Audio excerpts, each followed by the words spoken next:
సిలువలో పలికిన మూడవ మాట గురించి చెప్పాలనుకుంటున్నాను. మరి యేసు ప్రభు వారు సిలువ మీద ఉన్నప్పుడు ఆయన అంతవేదంలో బాధలో కూడా తన తల్లిని మరవలేదండి.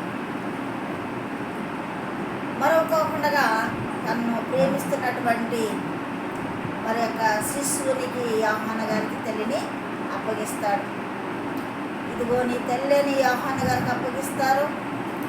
మరి తల్లికి ఇదిగో నీ కుమారుడని తల్లికి కుమారుడిగా యోహాన్ని తల్లికి అప్పగిస్తాడు.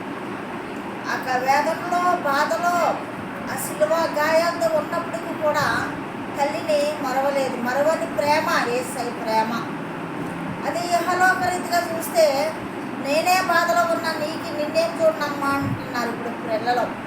తల్లిదండ్రులు ఎంతో కష్టపడి పెంచినప్పటికీ తల్లిదండ్రులు చూడుకోకుండా బిడ్డలో అనాథాశ్రమంలో వేసేస్తున్నారండి. కానీ తల్లి ప్రేమ తండ్రి ప్రేమ మనకి ఎంత ఉన్నప్పటికీ ఆ ప్రేమ దొరకదండి. యేసయ్య ప్రేమ ఎంత మధురమైన ప్రేమ అండి. మరి యొక్క సిలువ వేసే సమయంలో అందరూ వెళ్ళిపోయారు. అక్కడ యోహాను గారు శిష్యుడు అక్కడ ఉన్నారు. తల్లి సహోదరులు ఉన్నారు.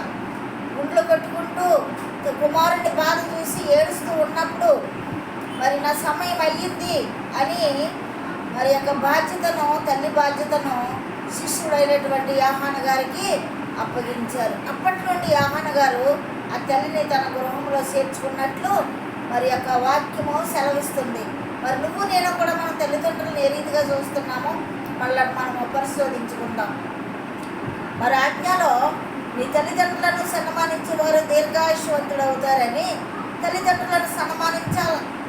మనకు ఉన్న లేకపోయినా తల్లిని తండ్రిని సన్మానించినప్పుడు నువ్వు అత్యధికంగా దీవించబడతావు.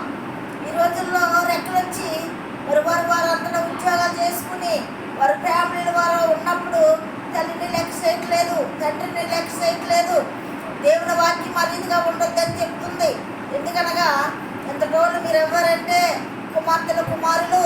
మరి మీరు తల్లిదండ్రులు ఎంతో కష్టపడి చదివిస్తేనే మీరు ప్రయోజకులు అవ్వరు. కాబట్టి మీరు ఏ స్థితిలో ఉన్నా కన్నా తల్లిని కన్నా తండ్రిని మరవద్దు. అలా మరిచినట్లయితే దేవుడి యొక్క వాక్కు సెలవిస్తుంది మరవద్దని.